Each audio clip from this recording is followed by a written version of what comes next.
Let's talk about Abraham from the Bible. He basically lived, he's from Haran, Haran. He lived with his father, Terah, basically a merchant, a person that basically sold stuff and things like that. Basically, Terah and the rest of Abraham's family that was living with him was basically practicing idolatry. They was worshiping and praying to like the moon and something like that, and they were just doing a bunch of stuff they weren't supposed to do. So God called Abraham and his people, Abraham, his wife Sarah, so on, to go to the land of Canaan. Canaan. I think I spelled that right. At the age of 75. So he left Haran at 75. He went to the land of Canaan. I'm sorry, I can't pronounce it right. He went over there.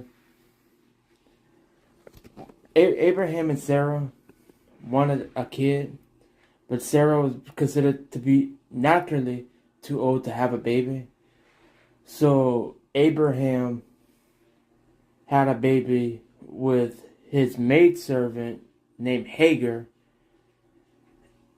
and his first son was Samuel, if I'm saying that name right. Anyway, God promised them that they were going to have a kid of their own. They didn't believe it because they were so old. Well, in their mind they thought they was old. But when they did have their son, Sarah and Abraham, they finally had their son. Abraham was 100. Sarah was 90 years old. Their son name was Isaac.